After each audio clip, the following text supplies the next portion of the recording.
que serve para apoiar um jarro de flores, né, na mesa do prefeito, e o prefeito não faz nada com isso. Então, eu acho que essas tragédias são uma dura forma de aprendizado, mas a gente espera que, minimamente, elas sirvam de aprendizado. Então, parabéns e esperar aí que a gente tenha aqui um bom debate hoje. Obrigada.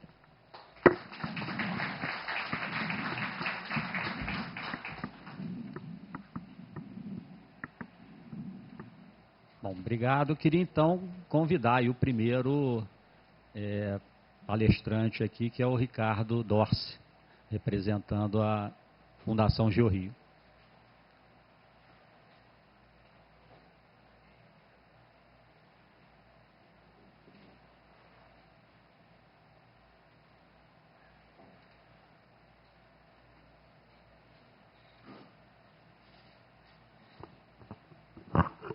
Boa tarde a todos. Prazer estar aqui no Clube de Engenharia. Gostaria de agradecer o convite. Agradecer o convite e dizer que realmente concordo plenamente aqui com a Marilene e com a Ana Laura, no sentido de que é o momento para se fazer essa análise do que se tem passado aí no Rio de Janeiro, principalmente, porque, como todos sabem, tanto nossa cidade quanto o nosso estado tem imensas vulnerabilidades sob o ponto de vista geológico e geotécnico. Temos um passivo ambiental enorme aí, né, resgate em função de ocupações desordenadas. E quando as condições atmosféricas favorecem e não ocorrem chuvas por anos seguidos, isso tende a cair no esquecimento, e isso já aconteceu outras vezes. E, novamente, vem uma daquelas chuvas com periodicidade muito elevada, taxas altíssimas e novas tragédias ocorrem. Então, está no momento realmente de retomar esse pensamento, recomeçar a não parar as atividades que se deram início em função dessas últimas tragédias. Em função disso, eu vou falar um pouco aqui da GeoRio, do que ela fez aí a partir do evento de abril de 2010, e o que mudou, mas principalmente dando um foco no Sistema Alerta Rio, que é o setor que eu coordeno, é um setor que já tem 16 anos lá no Alerta Rio, na GeoRio, tem bastante experiência. Felizmente não tivemos paralisações ao longo desses 16 anos, então uma experiência acumulada, podemos inclusive repassar para outras localidades, outros lugares que começam a ter seus próprios sistemas de alerta e de alarme. Então, dando início, eu queria falar um pouco sobre o evento em si, né? O evento de abril de 2010, na verdade, foram 6 dias de chuva, embora as pessoas se reportem basicamente aos dias 4 e 5, mas tivemos registros de chuva desde o dia 4 e se estenderam até o dia 10, chuvas mais leves e tal. Então, foi um evento por nós classificados como de maiores acumulados pluviométricos, né? Apenas na Rocinha, em um dia, tivemos quase 300 milímetros, né? Isso se verificou em várias estações pluviométricas, daí a abrangência e o grande número de escorregamentos, né? Foram, em laudos com escorregamento, foram mais de 600 que nós pesquisamos para fazer alguns trabalhos de correlação só desse ano aí. E também chamar a atenção que ele ocorreu fora do famoso período das chuvas, né? De dezembro a março, ele ocorreu em abril. Ou seja, no mínimo curioso, infelizmente, em 2011, novamente o evento muito forte na cidade em abril, sendo que já no final de abril, né, 20 e 24 de abril, se eu não me engano, ou 20 de abril, mas já em pleno outono, né? Então, aquela falsa ideia de que acabou o verão, as coisas pode-se respirar, já não é mais muito assim, né? Não se pode mais baixar a guarda, né? E que, por conta de todas as tragédias, ele pode ser considerado um divisor de águas lá para a GeoRio. Vocês podem ver aí pelo gráfico, né, que o nosso orçamento anual decuplicou, né? A gente tinha uma média ali de 10 milhões de reais, e passamos para uma média de 100 milhões de reais nos últimos 3 anos, né? Em função função disso também, foi elaborado um plano consistente de gestão de risco. O que eu digo consistente é porque ele tem começo, meio e fim, sendo que esse fim ainda está em execução, né? Que foi identificação diagnóstico, ou seja, foram feitos novos mapeamentos, definição de soluções, ocorreram melhorias no sistema de alerta, né? Ocorreu instalação de sistemas de alarme nas comunidades mapeadas como de alto risco. Foram feitos 117 planos de intervenções, cada plano de intervenção é um pacote grande com definição de obra, projeto elaborado, terminado, orçado, né? Foram dado início às obras de alguns desses planos, no caso da Rocinha, do Vidigal, e está se pensando agora na fase final, que é o monitoramento visual periódico, né? E uma das tecnologias que se tem aí pensando nisso são os veículos aéreos não tripulados, que poderão então sobrevoar essas áreas periodicamente, retirando fotos ou fazendo filmagem, de modo a mostrar se não estão ocorrendo novas ocupações nas áreas consideradas de alto risco e se as obras de contenção estão com uma manutenção adequada, né?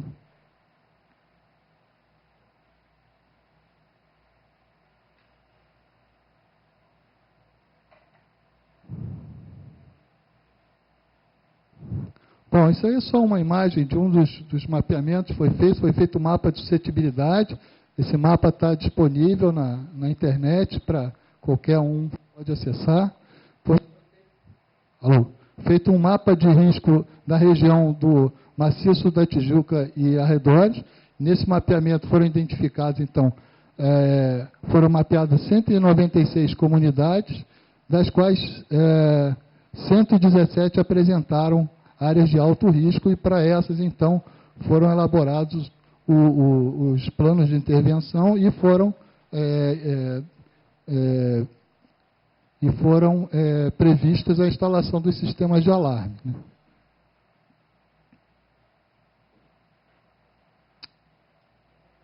Esse é um exemplo de plano de intervenção, isso aqui não dá para ler muito bem, por isso eu dei um zoom, né? Ele dá para você ver as casas aqui, foram feitas em cima de ortofotografias aéreas, com as intervenções, lugares de relocação de casas, nas regiões de alto risco, né? Também as obras, né? Não posso deixar de falar, as obras, foram 132 contratos de obras nesses 3 anos, né? Totalizando aí mais de 300 milhões de reais, né? Eu não vou ficar falando de obras aqui, mas essa daí é muito emblemática na Estrada da Guanabara. Um imenso escorregamento envolvendo solos, blocos de rocha, e durou mais de um ano aí para a sua conclusão, né? Bom, então vamos voltar agora para o sistema Alerta Rio, né, que é a minha área.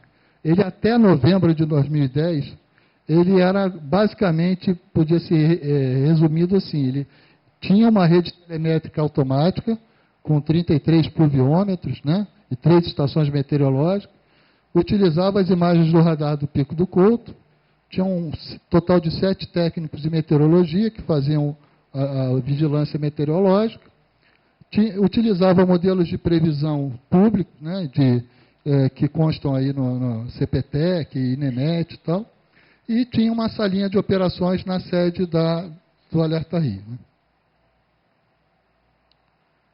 O Alerta Rio, naquela época, então, ele fazia a previsão de chuva por macrobacia hidrográfica da cidade, temos as 4, e também, baseado, então, na intensidade pluviométrica registrada, nós apresentávamos aí uma probabilidade de escorregamento para cada macrobacia, variava de baixa, média, alta e muito alta.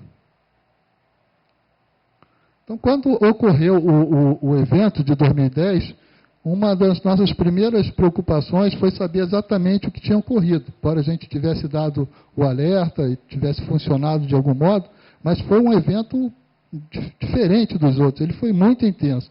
Então foi feito um estudo abrangente aí das condições atmosféricas, meteorológicas que levaram aquilo lá, que fica, esse estudo ele é repassado para os novos meteorologistas que entram lá nas equipes que operam lá o sistema Alerta Rio, equipes de meteorologistas, como um aprendizado, ou seja, situações parecidas no futuro não vão pegar a gente tão desprevenido assim quanto pegou, porque se imaginava que ia ter uma chuva naquele dia, chuva forte, mas ela ultrapassou todas as expectativas. Então foram analisadas as imagens de satélite, os modelos, as cartas sinóticas, tudo. Foi feito um debate amplo lá, e hoje em dia está lá o relatório, consta as conclusões sobre o que levou, quais foram as condições que levaram à ocorrência daquele evento. E a segunda preocupação foi tentar resgatar quais eram as maiores deficiências do sistema naquela época, né? E nós então pontuamos aí 7 grandes deficiências. A primeira é que nós não tínhamos o radar próprio. Como eu falei, utilizávamos o radar do Pico do Couto, né? A segunda é que existia um grande tempo, um tempo precioso na disseminação das informações pelos diversos órgãos, né? Então, quando a gente dispunha da informação que vinha uma chuva muito forte, queria dar um sistema de alerta, queria emitir um alerta, às vezes demorava até 30 minutos, 40 minutos para chegar a determinados órgãos, porque existia toda uma sequência de atividades, telefonemas, fala para um, fala para outro, manda e-mail, fala no rádio, e isso daí demorava muito. Às vezes, quando chegava o alerta em determinada pessoa ou instituição, a chuva já tinha começado. Também a impossibilidade de levar essa informação no que a gente chamava de final da linha, ou seja, aquele morador que está lá na área de risco, que não tem a internet, que não tem o telefone, que mal tem a televisão dele lá, ele não ficava sabendo disso. O pequeno número de técnicos que a gente tinha para fazer frente a essas necessidades, a ausência de modelo de previsão própria, ou seja, a gente utilizava modelos externos, adaptava lá a nossa cidade, necessidade de atualização do plano de monitoramento de chuvas intensas, que já estava aí com cerca de 14 anos de vida, e a necessidade de reativar programas de calibração de índices críticos, que a gente fez até meados de 2004, 2005, depois paralisou e já tinham vários anos aí que a gente não fazia um resgate dos índices críticos, até porque a gente sabe que eles vão variando, né? A resiliência da cidade, às vezes, pode aumentar ou diminuir em relação a esse tipo de fenômeno. Bom, então saímos em busca disso, e o prefeito, naquela época, ele foi muito positivo. A gente falou, o que vocês precisam, a gente vai dar, a cidade não vai poder ficar mais nesse jeito que está. E batemos o pé logo no radar, e para nossa felicidade, né, o dinheiro veio muito rapidamente, né, muito mais rapidamente do que antes a gente esperava, e até porque havia uma questão de situação emergencial, né, se ele não fosse comprado em 6 meses, a gente perdia aquela possibilidade que a legislação dá quando você está em situação de emergência. Então, adquirimos o radar em tempo recorde, não tinha torre, tivemos que alugar uma torre, depois compramos uma torre, os locais eram os mais difíceis possível, conseguimos, com uma briga com o IBAMA, colocar lá no Sumaré, né? Que o IBAMA, pelo contrário, ele queria que cada vez tivesse menos torres lá no alto do Sumaré. A gente colocou mais uma, mas era com um motivo muito importante e bom para toda a cidade. Então conseguimos o nosso radar e ele está lá hoje operacional, graças a Deus, porque o radar do Pico do Couto, ele às vezes fica fora do ar muito tempo. Existe a possibilidade aí, no próximo ano, de ter radares aqui do Estado, que vai ser excelente para nós, porque quanto mais informações de radar para o biométrico, informações complementares, melhor, né? A segunda foi a mudança da sede do Alerta Rio para o Centro de Operações. Outra obra que foi também feita em tempo recorde, em 6 meses, e é um edifício super moderno, com todas as facilidades. Dobramos o número de técnicos, né, no Alerta Rio, e contamos com o que a gente não tinha antes, ou seja, acesso direto à maioria das pessoas que tratam diretamente com os problemas de chuva durante as crises. Então, aquele tempo precioso que a gente perdia não se perde mais, porque quando há qualquer problema, qualquer previsão de chuva, já tem gente da Defesa Civil lá na sala do Alerta Rio, os coordenadores todos já sabem. Enfim, aqui é o video wall, na sala do video wall, no térreo, onde ficam mais de 40 instituições recebendo as informações simultaneamente. Então, todos sabem o que está acontecendo imediatamente. Instituições da Prefeitura, como Guarda Municipal, Defesa Civil, mas também concessionárias privadas, como a Linha Amarela, o metrô, Supervia, todos ao mesmo tempo sabem, e através, então, das informações do Alerta Rio, eles começam com os seus protocolos lá seus protocolos para cada uma das situações de condições de chuva, seja vigilância, atenção, alerta e alerta máximo. Então está aí, hoje em dia o Alerta Rio, ele está numa situação direto contato com os responsáveis e esses com as suas equipes de campo, fazendo com que o fluxo de informações se dê de um modo muito mais profícuo, né? Também, hoje em dia, somos capazes de fazer previsão de chuva e determinar a probabilidade de ocorrência de escorregamento por zonas pluviométricas, que são 33 zonas pluviométricas na cidade, então é uma precisão muito maior, isso graças aos estudos e aos modelos que nós desenvolvemos aí nesse período curto, né? Esse é o nosso atual plano de monitoramento de chuvas intensas. Antigamente ele não tinha o pré-atenção, incluímos um estágio de pré-atenção. Então temos vigilância, pré-atenção e atenção. No estágio de pré-atenção, as equipes já são mobilizadas, as equipes todas daquelas instituições que eu mencionei. No estado de atenção, elas são efetivamente mobilizadas. Nos estados de alerta, a deflagração dos procedimentos protocolares, cada instituição tem o seu protocolo definido, e se há a questão do alerta máximo, há um reforço das equipes. Então aqui tem a descrição, os valores pluviométricos adotados, quanto tempo de retorno para o estágio anterior, os procedimentos operacionais para cada uma dos estágios.